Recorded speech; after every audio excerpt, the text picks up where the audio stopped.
Good morning, everybody. Thank you for coming to our weekend, where we're going to be discussing various things, the mind and what we call cyclic existence or samsara, everything that comes from the mind. There are some notes that you have which have been extracted from one of the books that was mentioned that I've written. They're just a brief outline. I thought it'd be good to have them because there's quite a bit of information that I want to discuss. So if you have the outline, it'll help you to understand.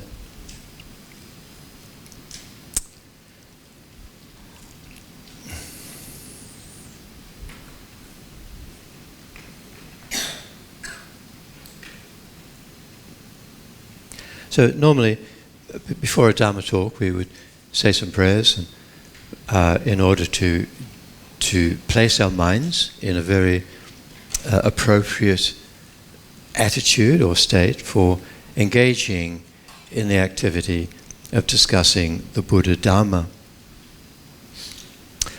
So we could say prayers, or we can, what I feel is probably a better way, is to meditate together. And as we've got quite a few sessions together, hour and a half this morning, an afternoon, and then tomorrow, then let's begin by doing some simple meditation on our breath.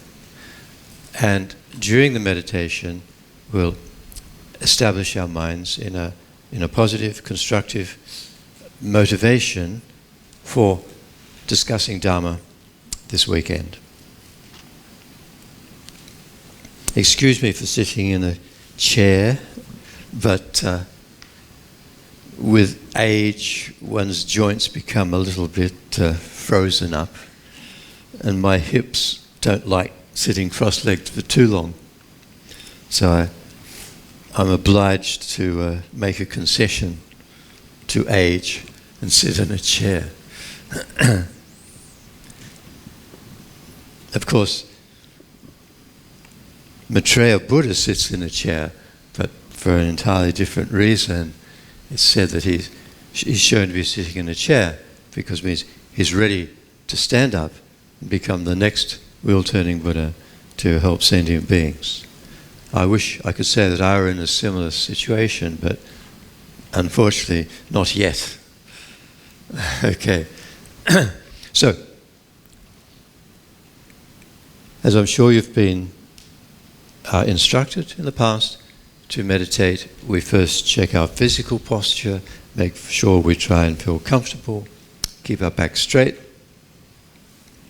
rest the right hand, the left hand, thumbs together, hands in your lap. Keep your head just slightly angled forward and your eyes very slightly open or lightly closed. And breathing normally through the nose, focus your whole attention on the sensation of the air as it enters and leaves the nostrils with each breath. So try to maintain a continuity of awareness of the coming and going of your breath without allowing your mind to be distracted by thoughts of anything else. Try to hold your attention on the coming and going of your breath.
Now think that we are all equal in that in our lives we simply wish to have peace and happiness and freedom from problems and pain and unhappiness.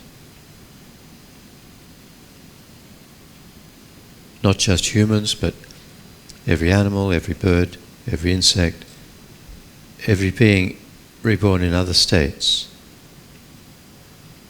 has the same fundamental wish for peace and happiness and freedom from pain.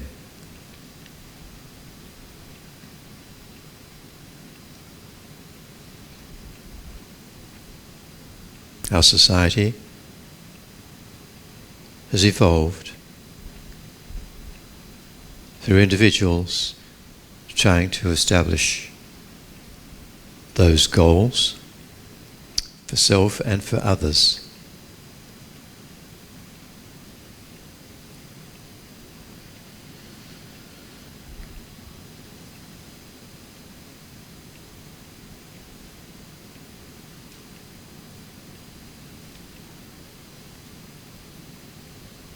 But no human society in all of history has ever achieved or even come close to the common goal of peace and happiness and freedom from suffering.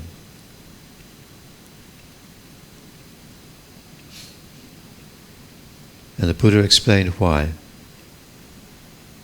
We simply do not know the real causes of happiness and the real causes of unhappiness.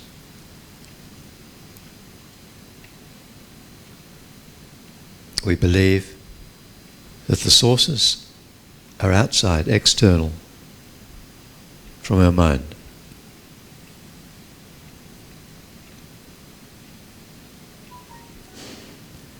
And so we try to control the environment, each other, outer conditions.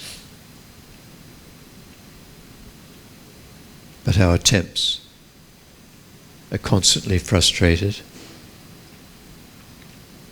Brief times of peace and happiness are quickly over as things change, inevitably, or as we grow old.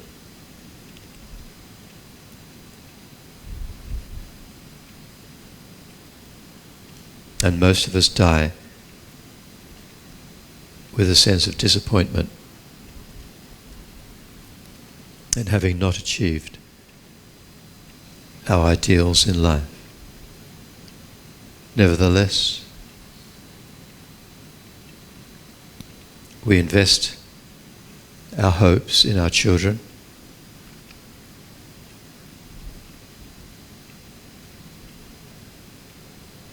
and when that doesn't work out, we invest our hopes in our grandchildren, always believing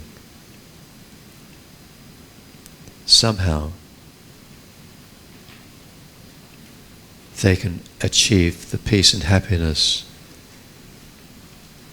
which we feel is possible,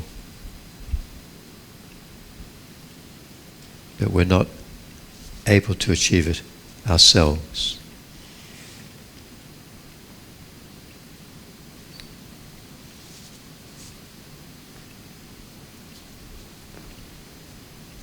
The teachings of Buddha indicate that the real source of peace and happiness is internal, in our own minds. And the real source of pain and unhappiness is also internal, in our own minds.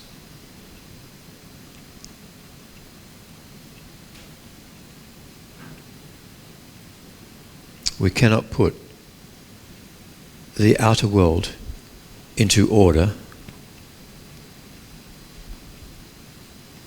but we can put our own mind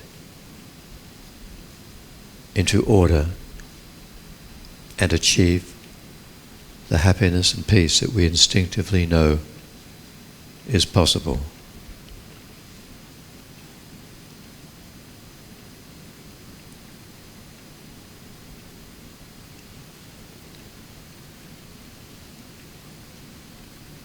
So each of us should think that this weekend I'm going to participate in the discussion on Buddhist teachings in order to learn how I can put my own mind into order to progress towards peace and happiness. And in this way, merely by example or by explanation, I can help guide others who depend upon me to achieving the same goal.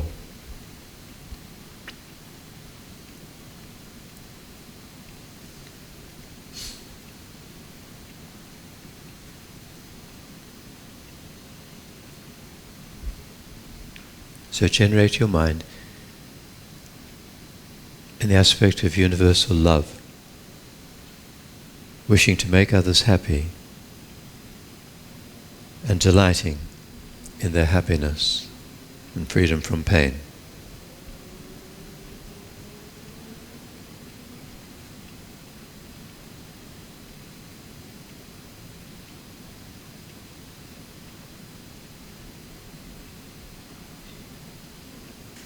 And let this be the pervading attitude to cultivate and maintain this weekend and for the remainder of your life.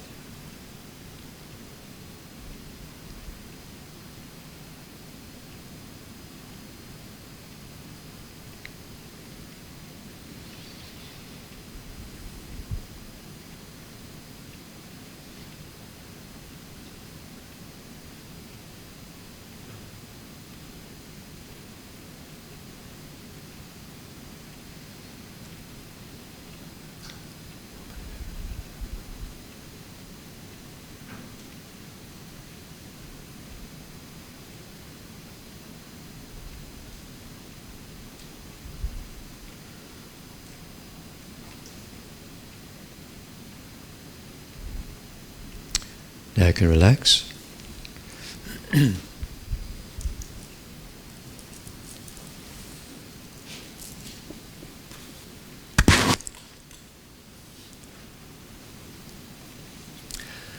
So first I'd like to thank the management of Amitabha Buddhist Center for inviting me to Singapore to give some talks. Although I've been a monk for quite a long time now, maybe something like 44 years. I've been a very lazy monk, and I'm afraid I haven't done much meditation or gained any inner wisdom. But my teachers have asked me to, over the years, to give talks and share what I have learned.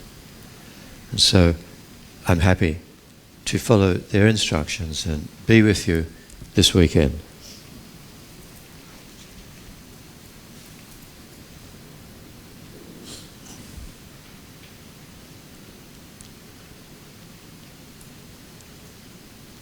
From the very beginning, after I was ordained, my teacher, Lama Thupten Yeshe, he asked me to one day to write some book or to communicate Buddhist psychology to Western psychologists, to make a connection. It's an ongoing process of mine, a job, and I think this weekend's topic and the discussion will involve many of the important points that have come to my mind. about psychology in terms of not theoretical psychology, but very fundamental information of how we can understand our own emotions, our own mind, and begin the process of training our mind in wisdom and in compassion, which is the spiritual path.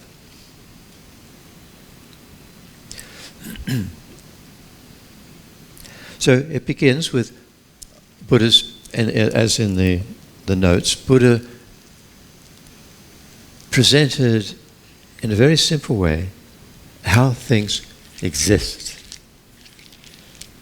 There are existing things and there are non-existing things. So whatever exists can be known by mind. There are not mysteries in the universe which can never be understood. There are subtle things which we may not be able to understand until we approach Buddhahood. But in general, things can be understood when they're defined clearly. Now, before I met Buddhism, my whole worldview was that of science, and still remains very much so.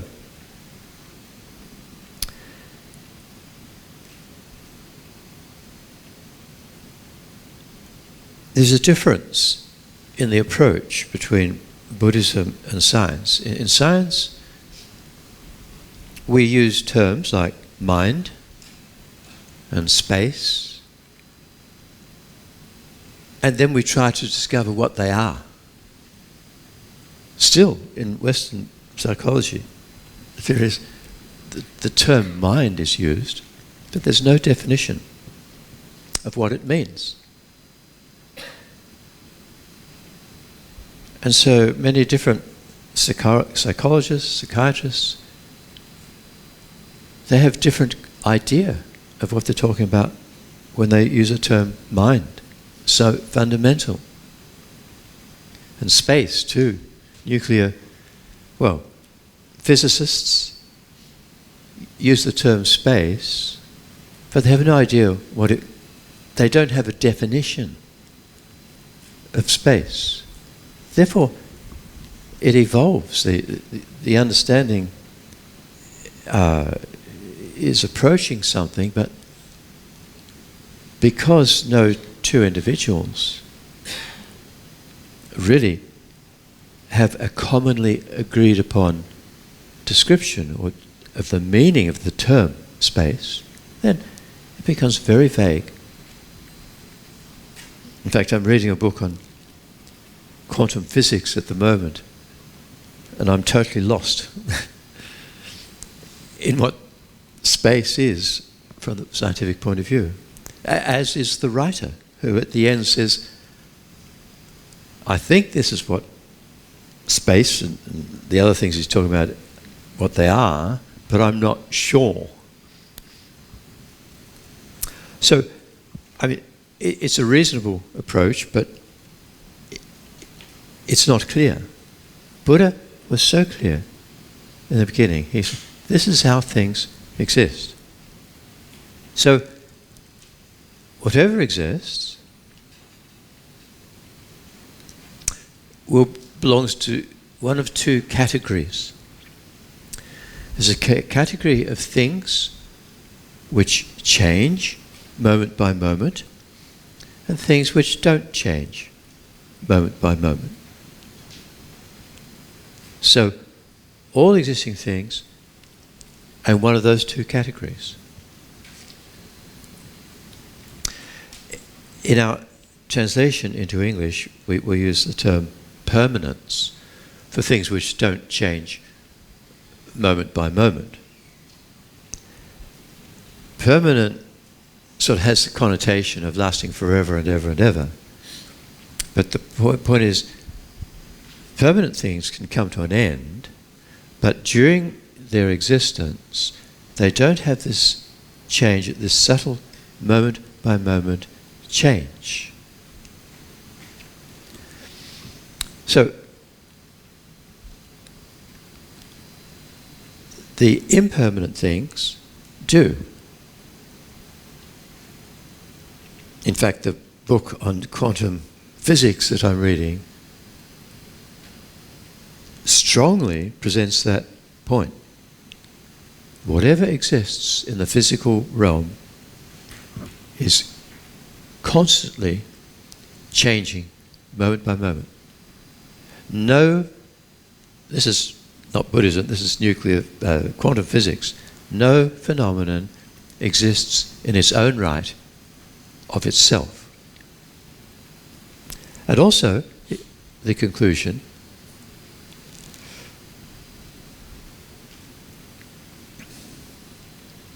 is that everything exists in dependence upon something else, in comparison or in relation to something else. Even time exists in dependence upon relation to your location and something else, but not in its own right. This is a fantastic realization from quantum physics. This is the fundamental teaching of Buddha, of how changing things exist. But what's missing in the quantum physics book is the implication of belief that things do exist from their own side, in their own right, independent of other things. That belief, initially in relation to our own self, we all are born with the belief that there is a real, true me here, somewhere within the body and mind. We don't pinpoint it, but we have the belief that I am I. I am here. And that's, whenever we think I, that's how our self appears to our mind. So, nuclear physics, quantum physics, there's no such thing. Everything is relative. Nothing exists in its own right. And then they close their book and go home for dinner. The point is that wrong conception that I and mum and dad and brother and sister and everything, and objects, everything exists in its own right, independent of something else. That is the root, that belief is the root cause of all unhappiness. That belief pushes away the happiness and peace that we want. So, this is the point that Buddha made. When I say, we all believe, no, the causes of pleasure are out there. The perfect partner, the perfect job, the perfect wealth and house and career, all of these things out there to be acquired. And the causes of unhappiness are the nasty people, the nasty situations, nasty weather, which exists out there. So we go into battle against the environment, we go into battle against other people, other societies, believing that, no, that political system, that is the cause of suffering and unhappiness, and that has to be eliminated. Completely wrong. The real cause is internal in our own mind. And our own mind is accessible. The history of human society is one of conflict. It is one of social systems rising, relative peace, but not total peace, and then falling. Political doctrines rising and falling, constant change. And even if internally society doesn't self-destruct, then there are geological changes in Australia. Australia is burning right now. Incredible. I just received an email this morning. A friend, she's a doctor working in New South Wales on the coast. The people she worked with already, some have lost their houses and their animals. And today it's going to be 43 degrees where she lives, and strong wind, and it's so dry. It's frightening. So these environmental changes can destroy anything. How to deal with it is very difficult if we don't understand. When we lose all that we've invested our whole life into to make happiness, not only our property, but husbands and wives and children are being killed by the fires, careers. And so it's not only is it externally devastating, but it's internally devastating, because those poor individuals who are affected have no answer. Their whole life suddenly seems meaningless. What to do? That inner despair is greater suffering than the outer pain. So this can happen anytime, anywhere. It does happen. And if we don't have, and our death is approaching, naturally, anyway, and if we're not prepared to deal with the situation when it starts to happen, again, all that we've done in our life starts to appear meaningless. The wealth we've accumulated, our reputation, our circle of friends, family, nothing can help. But we've invested all of our life into ordering the external things for peace and happiness. But none of these things, not only can they not help as we sink into illness and death, but we become more distressed as we're leaving everybody behind. Our collections of things, all that we work for, we're separating. We don't know where we're going. And so, once again, the inner psychological distress is far greater than the outer loss. Anyway, this is why Buddha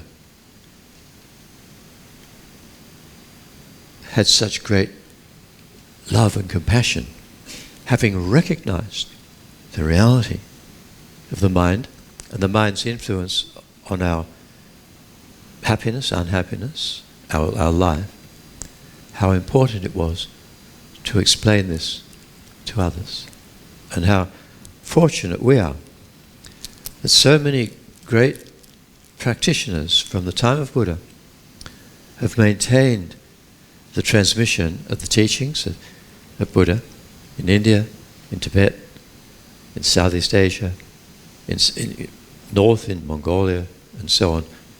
These teachings spread and were practiced, and so many benefited. When we think about it, the teachings aren't that difficult to understand. They're very logical. But to put them into practice, we have to overcome our conditioned way of thinking, our self-centered way of thinking. And that's really hard. Because it's not just this life that we've been living under mistaken ideas of what we are as individuals and how to get happy and how to be free from suffering. Since beginningless time, this mind, which we call my mind, has strongly held those beliefs, those views.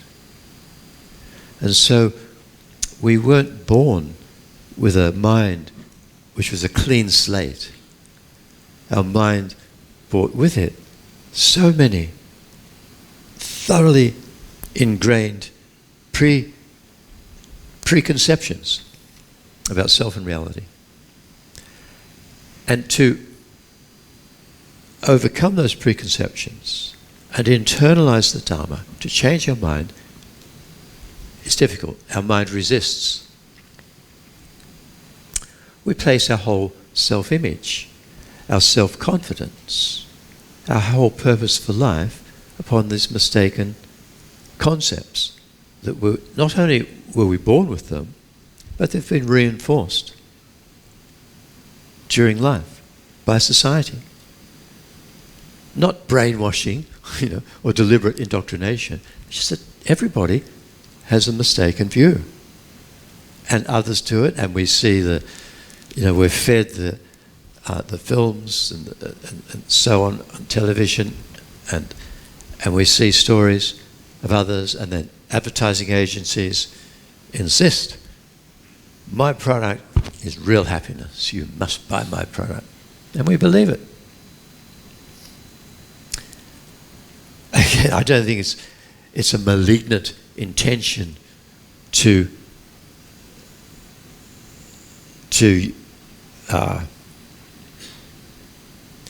utilize our preconceptions. It's just the way it is. Advertising, oh, people think like this, well, let's exploit it. Let's sell our product before somebody else's. But our preconceptions make us very vulnerable, very open to exploitation, not just by advertising agencies. As little children, we know how to exploit our parents' emotions. We know how to manipulate mum and dad to get what we want, with the right smile, the right attitude. And this manipulation becomes more refined as we grow up, and we manipulate each other. Our misconceptions. So, that's the way it is. All right. Now, we're going back to our presentation of things which exist. Just two categories. There are things which change moment by moment, and things which don't change moment by moment. Now, there are just two examples that we talk about. There are many things which don't change moment by moment, but the commonest example is given as space in Buddhism. Now, space has its definition. So we're not talking about the physical space that quantum physics talks about. From the quantum physics point of view, actually, space is material. We'll leave that aside. The defining characteristic of what we call space in Buddhism is the mere absence of obstructive contact. That is what space is. Which means that where there is space, there is no obstruction. Things can move through that region. No? Very simple.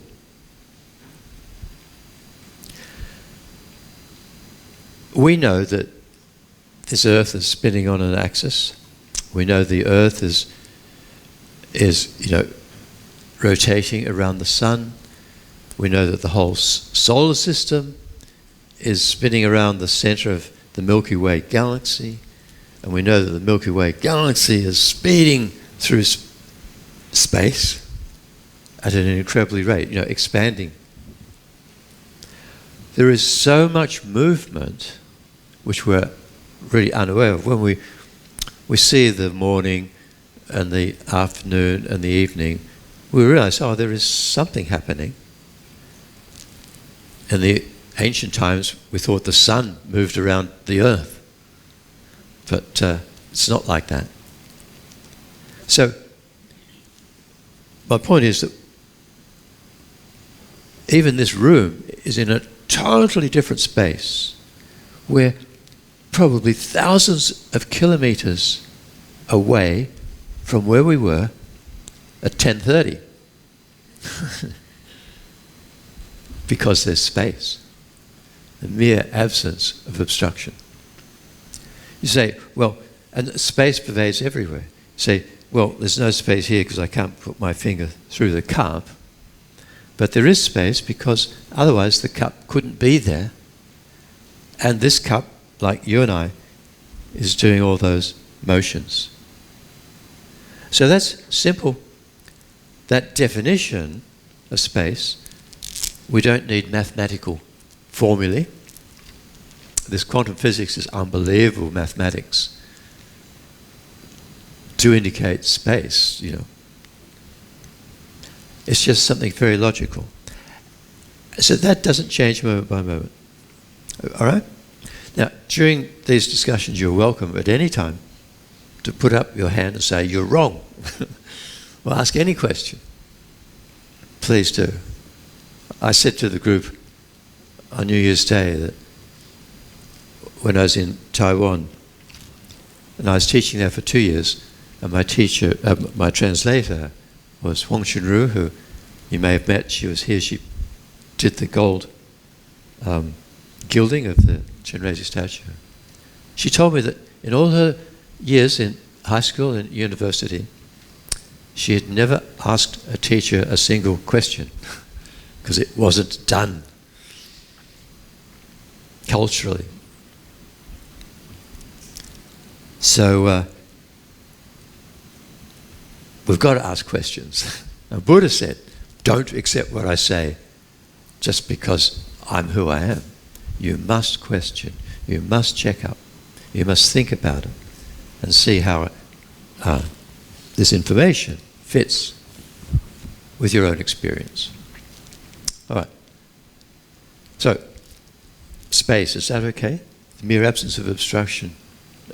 When the mere absence of obstructive contact, the mere means that space is not some entity in its own right.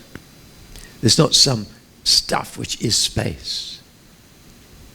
Mere means there is nothing affirmed to be space in its own right. It's not some stuff, something, which the quantum physicists haven't quite got onto yet, but they will when they get a definition. Now that they have their definition, but what they call space is something entirely different. It's something physical, actually. Okay.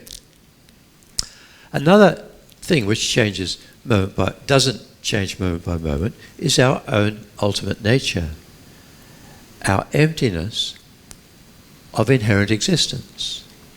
So this is what we are unaware of, that our own I, whenever we think I, and we, even whilst we're still in our mother's womb, you know, the fetus wakes up and it has a sense of me. Where am I? What's going on? So there's a sense of self appears to the fetus's mind still in the womb. And when the fetus thinks I, there appears, through conditioning from past lives, there appears to be a real, true I in that little fetal body and mind. A real, true me existing in my own right. So the thought I, even in a fetus's mind, it's referring to something which exists. It is a person. It does have a self. And when we think I, whether we're in the womb or here and now, you know, if somebody rings up and says, let's meet and have lunch together at such and such restaurant, then we think, yes, I will meet you there. The I that we are referring to and the other person who we will meet, they exist. That is the conventional person. But what is appearing to our mind is a real true me, a me in my own right, will meet my friend who exists in his or her own right. Something more than the body and mind which bears my friend's name. A real entity, the friend who exists within that body and mind. That's the mistake. Do you understand? So when we say I, we refer to the I that exists, but what we apprehend is an I which doesn't exist. So the I which exists is the conventional, merely labelled I. The I which doesn't exist is a real, true me, independent, existing in my own right. Now, our conventional nature is that merely labelled I. The ultimate nature of the self is that the conventional I is empty of existing in the way we think we exist.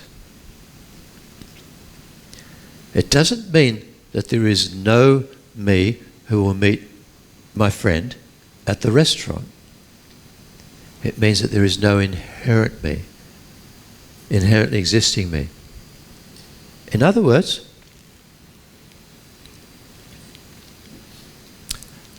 the ultimate nature of the self is emptiness of inherent existence. That exists. That emptiness has always existed. And it's not just the self, the cup, the room, whatever exists is empty of existing in its own right. That is the ultimate nature of all things when we talk about emptiness. That's that? Clear? Question? All right. So it is an existing thing. And it's not something which changes moment by moment. It is just a reality of the I or of the cup that doesn't change. It is just constant. It can come to an end. If I smash the cup, the emptiness of the cup stops. It began when the cup came out of the kiln. It was made by a potter and heated up. And the clay was just clay at one stage. And the clay has become something entirely different. The porcelain. So when the potter took it out of the kiln, said, "This is a cup," at that moment, the conventional cup came into existence, independent upon the name cup.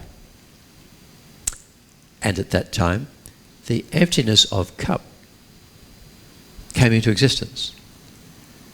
The object was empty of inherent existence before, but it wasn't called cup.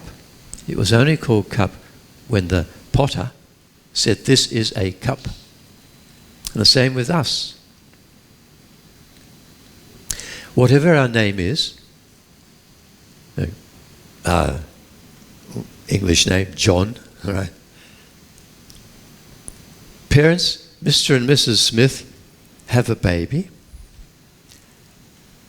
and that baby is called Baby Smith. Then, after some time, Mum and Dad say, "Let's call him John." Right.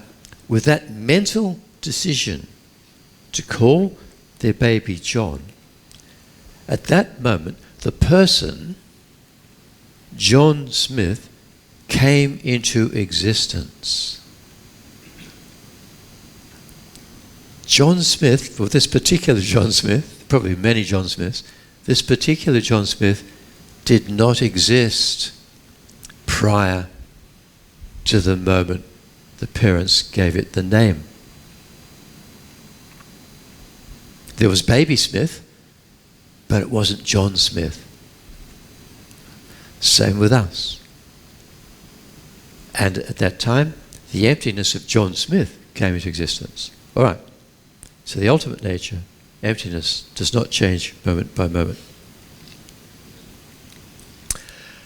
So that's the first category. That's just two examples, space and emptiness, of the first category of existing things. The second category is impermanent things, things which change moment by moment. And there are three members of this category. And everything's included in these three members. The first is physical things. Or in Buddhist terminology, we use the term form. The form refers to matter, physical things. So the whole physical world, changing moment by moment. As quantum physics asserts, they totally agree with us. They also, quantum physics totally agrees that all things are empty of inherent existence. But as I said before, they don't realize the import of such an observation, that grasping at things as existing inherently is the root of all suffering. And realizing that in particular, that the I does not exist inherently is the root of all happiness. It's the door to liberation from samsara, from the wheel of life. When I'm reading this book, I think, oh, if only I could tell this man to read something about Buddhism. But that's the thing, that even, the lamas have said, even a lecturer in Buddhist philosophy can explain that the I and all things are empty of inherent existence. Intellectually, they know it. But they do not understand what the grasping at an inherently existing me is, how it manifests in the mind. They still live in this false world of projecting inherent existence on self and others. They still get angry, they still get attached, they still get proud, jealous, and so on.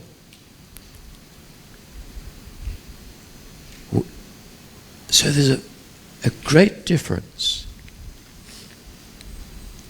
in inner knowledge born out of meditation on reality and intellectual knowledge.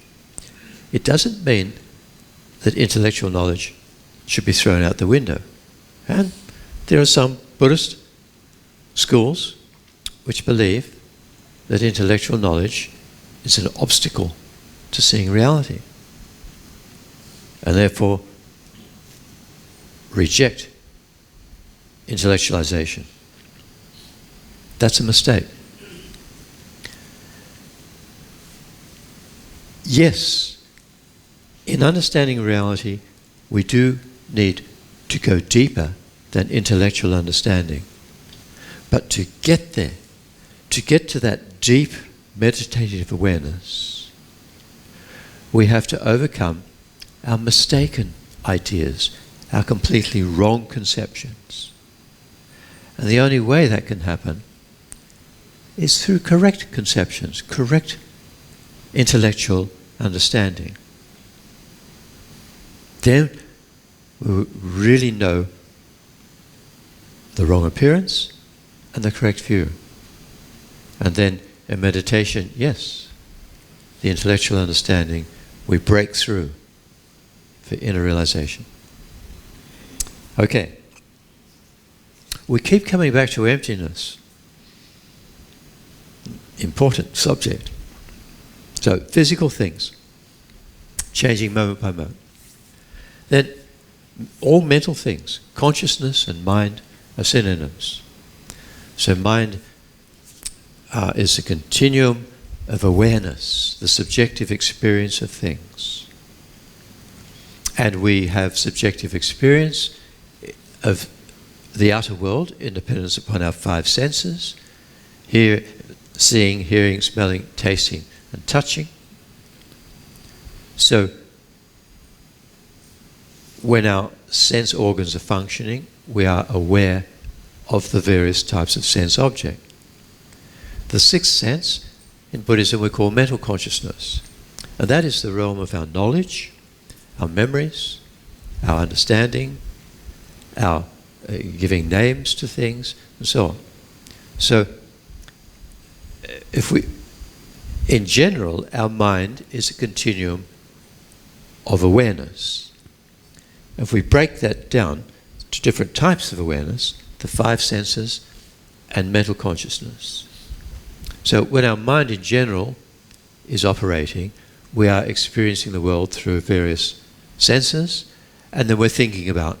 So that information goes to the sixth sense, the mental consciousness, which thinks about that which we are physically experiencing, and goes into ideas and plans and fantasies. So much activity happens in the mental consciousness. Dreams are all mental consciousness. The buildings, rocket ships, cars, all the objects which we create are first created in the form of ideas, knowledge, and plans, all happening in mental consciousness. So, we're going to talk about mind in more detail, but this just in general, each moment of awareness is changing. Awareness is changing moment by moment. There's no such thing as a state of mind which remains constant. We see something attractive, then during that period we're watching even, there is subtle change, and then it stops, or the object changes, and so the subjective experience is changing moment by moment. Mind is a sequence of short moments of awareness, one giving rise to the next, but always changing. It's like you have a film strip. You take a strip of film, and each frame looks the same. If you just hold it up like that. Because when it goes through the projector, you get movement because they go through very fast, or apparent movement. But we know that each frame, if we really check up, there's a slight difference. And that's because when it's projected, you get the movement. So mind is like that.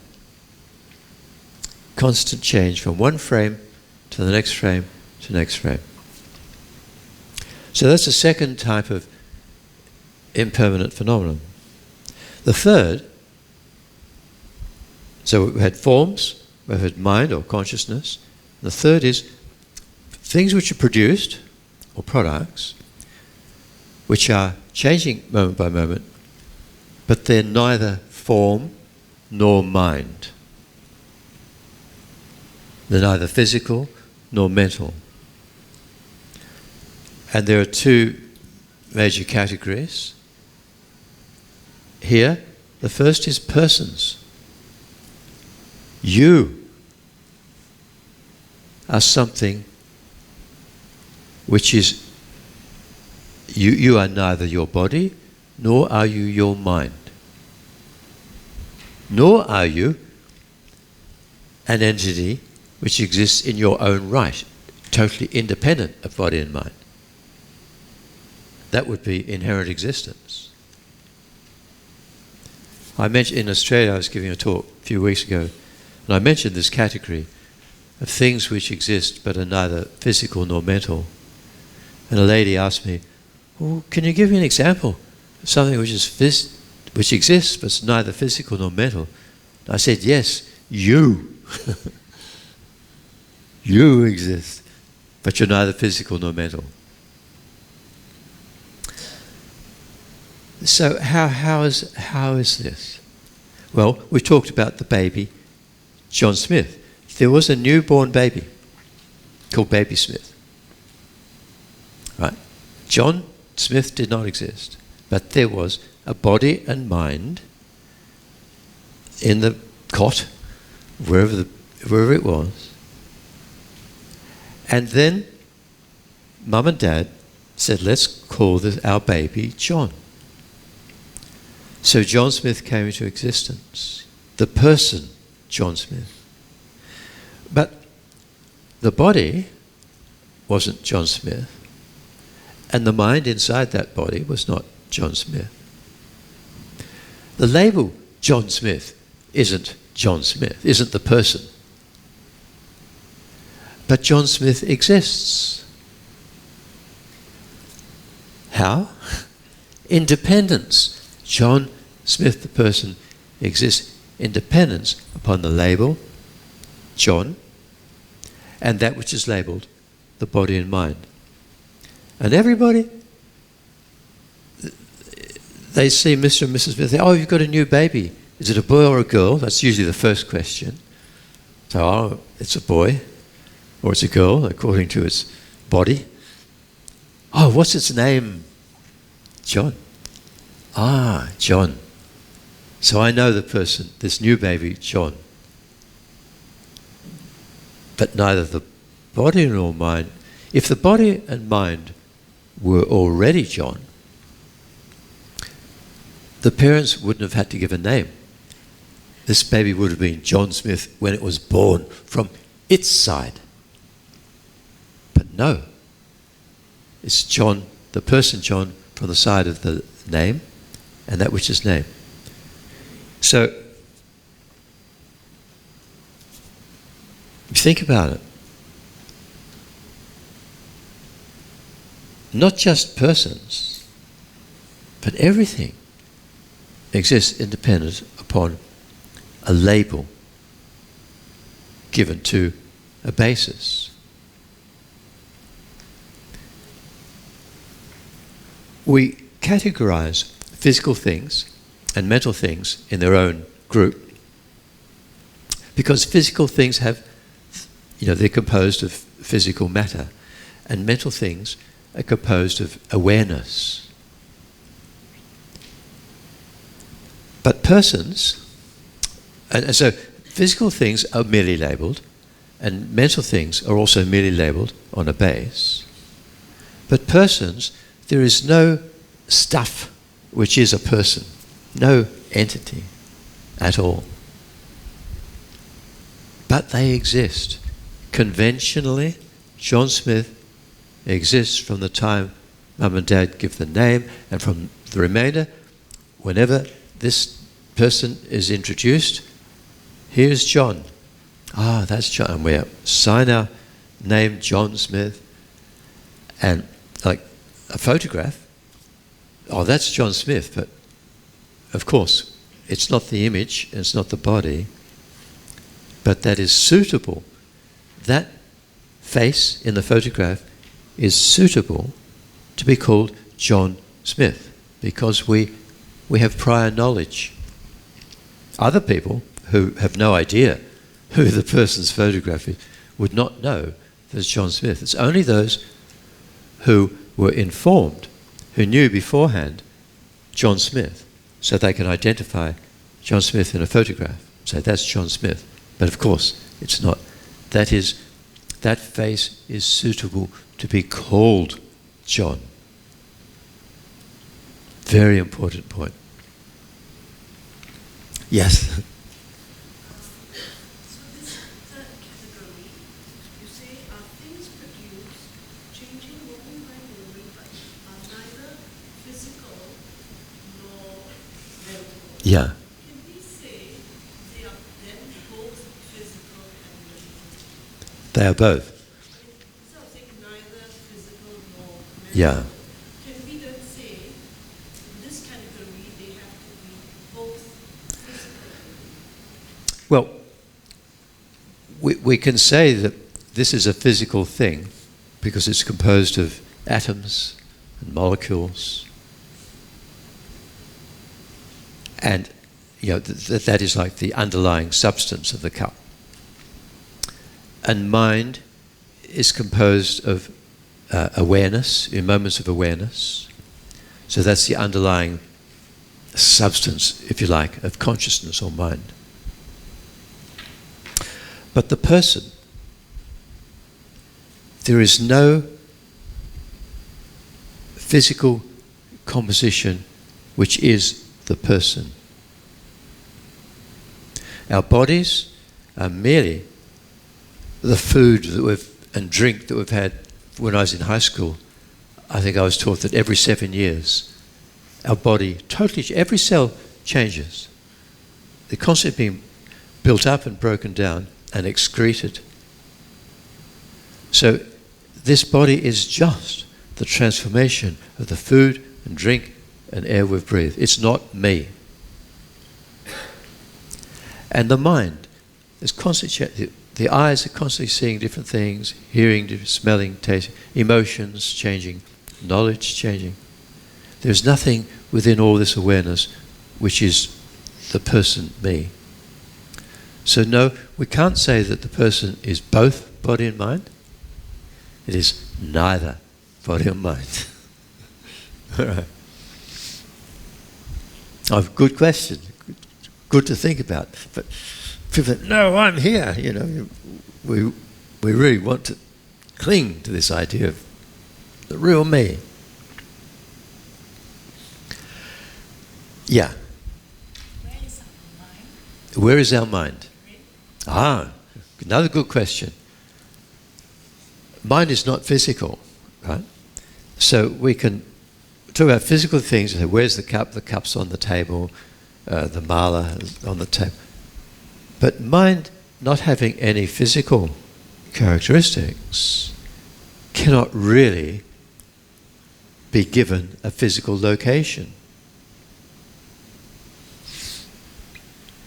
But that's the same that when a person dies, the mind is still exists. Is that true?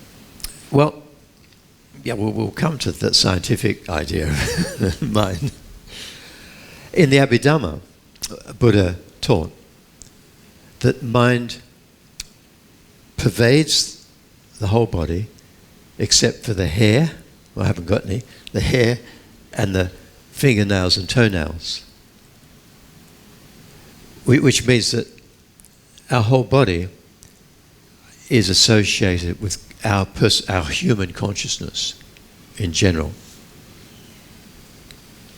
There can be times through the power of meditation when mind can be separate from the body. I know you may have heard the terms like astral body. And I mean, through the power of meditation, one can, the mind can actually be separate from the body. But you can say it's there or there. It's where it knows. Anyway, the Abhidhamma says, in general, the human mind, normal human mind, is related to the entire body except hair and fingernails and toenails. Okay, so we're talking about impermanent things, things which change moment by moment. There's a category of physical things, category of consciousness or mind, and the category of things which are produced, but they're neither body nor mind. And that has two divisions: persons, and actually persons aren't just humans. Every sentient being, every being who has mind, you know, within the what we call sentient beings, is a person. So your people who have dogs and cats, you already know that your dog or cat is a person. But so is the cockroach on the kitchen floor, and the mosquitoes, and the snakes and worms, and the beings in other realms of existence. They're persons. Even a Buddha is a person, special person. They're not. We don't call a Buddha a sentient being, because a Buddha has they have body and mind, but they are persons who are totally free from the wheel of life. Okay, so persons, and then things which are neither persons, or which are not persons. So what examples I've got here? Something called life, right? Life exists, doesn't it? If we weren't alive, we'd be dead. So life is something which exists. So is death. But what is life? What is death? What is change? Change is something which exists. But it's not physical. It's not mental. Physical things change. Mental things change. But they are not the phenomenon of change. But change exists, so change belongs to this category. As does life, and cessation or death, and time. This is something, again, where Buddhism defines time as, the observed passage from past to present to future. We label that time.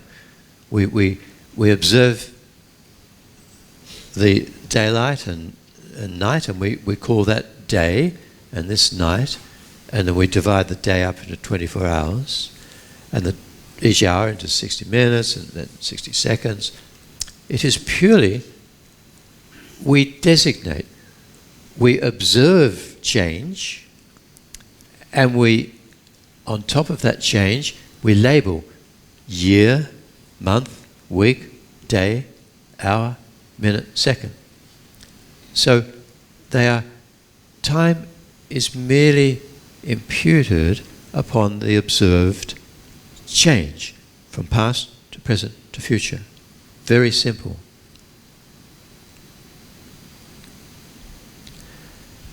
Again, the quantum physics book has a whole different...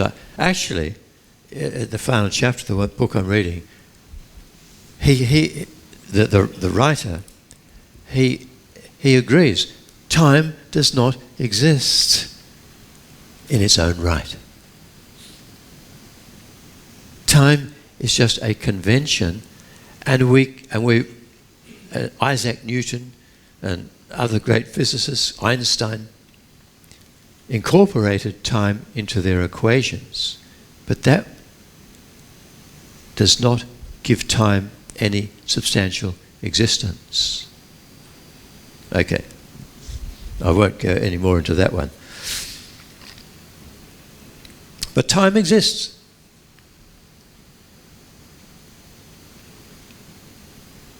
Merely something designated by mind upon the observed passage, past to present to future.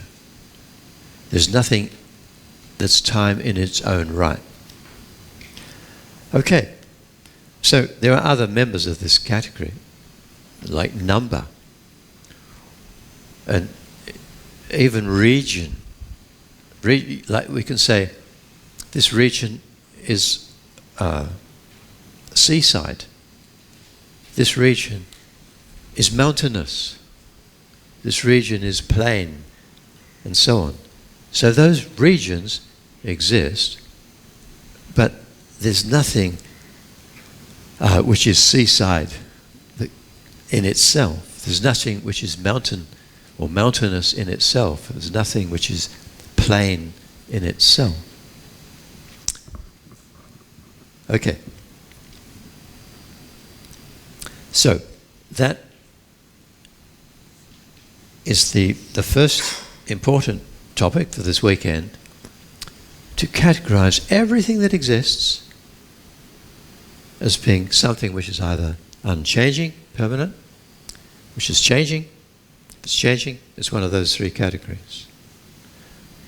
So whatever exists fits there.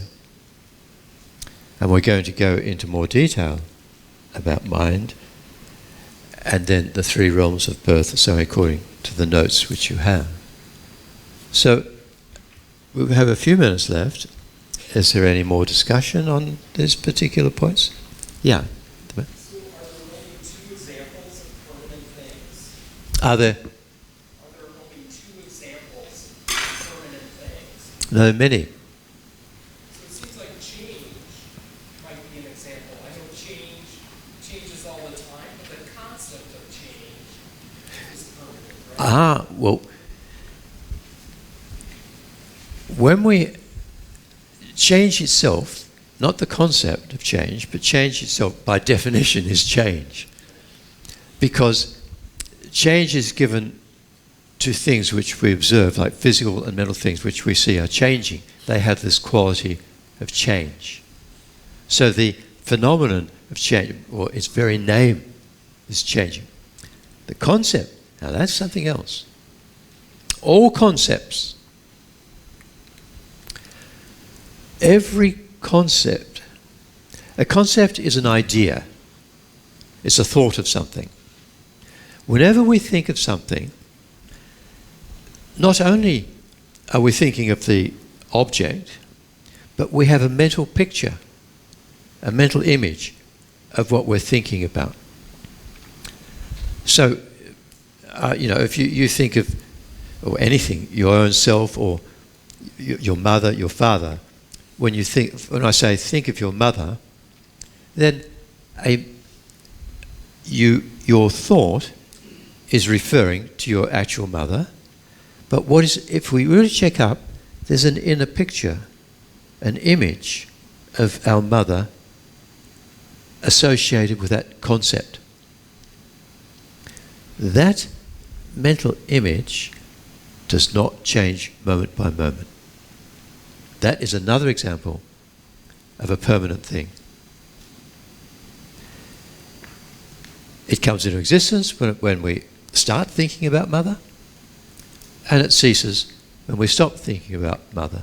But during the sequence of moments of thinking about mother, there is an unchanging mental image of mother. So yes, the concept does not change, but the object conceived changes. And what we're talking about, the objects. We're not talking about the ideas of object. Is that okay? Oh, yeah. How about love, compassion, and anger? Sorry? How about things like love, compassion, and anger? Yeah. Which category do they fall under? Because they're not. Love, compassion, anger. They are states of mind. They are concepts, and concepts are mind, and mind changes moment by moment. See, the image of mother is not mind. It is a permanent, unchanging thing that's happening when mind is thinking of mother. So the concept of mother is mind. But what appears to that idea of is the mental image of mother, that is not mind. That is the appearing object. The referent object is mother. Love is the mental attitude of delighting in the happiness of another, right? And wishing to make another happy. So that is mind. That is a conception in the mind. Anger is the opposite. Anger is an agitated state of mind which wishes another to be hurt or to, get rid of the object of anger. So anger is mind. It's called a mental factor. This will come tomorrow in great detail. But those things, love, anger, jealousy, compassion, are states of mind, and they change moment by moment. Yeah. So the category of permanent things that don't change moment by moment.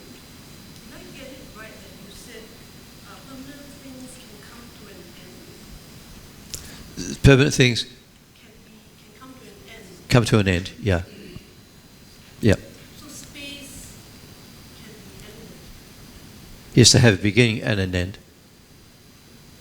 Permanent things can have a beginning and an end as well. The point is that, say, the emptiness of the cup begins when the cup is created and it ends when the cup is destroyed. But during the time that there is a conventional cup, its nature of emptiness is not changing moment by moment. Why does Buddha talk about permanent and impermanent? Well, there's many reasons, but for something, causality. This comes down to Buddha's teaching on causality. Nothing happens by chance. Everything that exists in dependence upon something else. And impermanent things, there is, because the clay has the moment by moment change. When you change the conditions, you get a potter to spin the shape, and you get the heat of the kiln. When you change the conditions, because clay is an impermanent thing, it can change into porcelain. If clay did not have the quality of changing moment by moment, no matter how much you heat it, it won't become porcelain.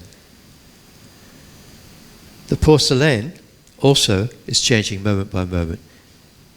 It has the characteristic of change from its substantial cause, the clay.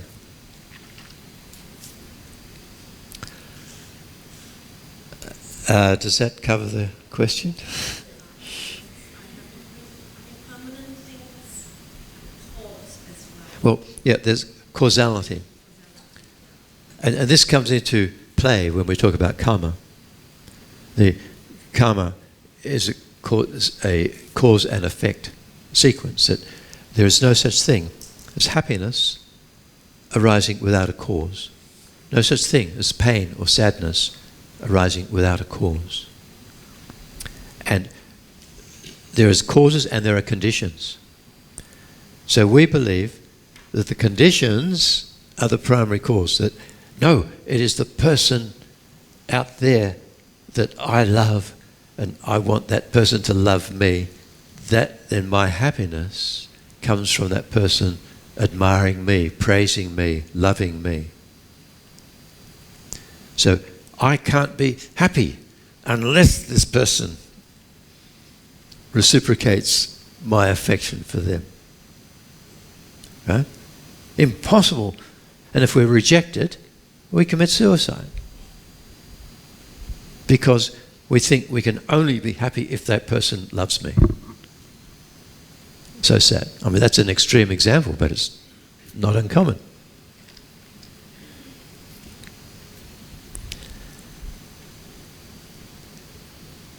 Okay. All right.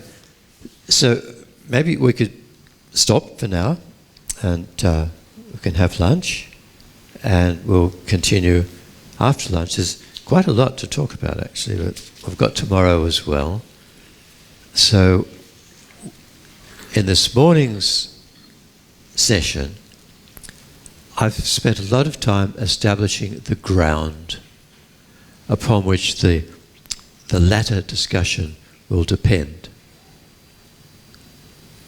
So enjoy lunch, but remember it's causal.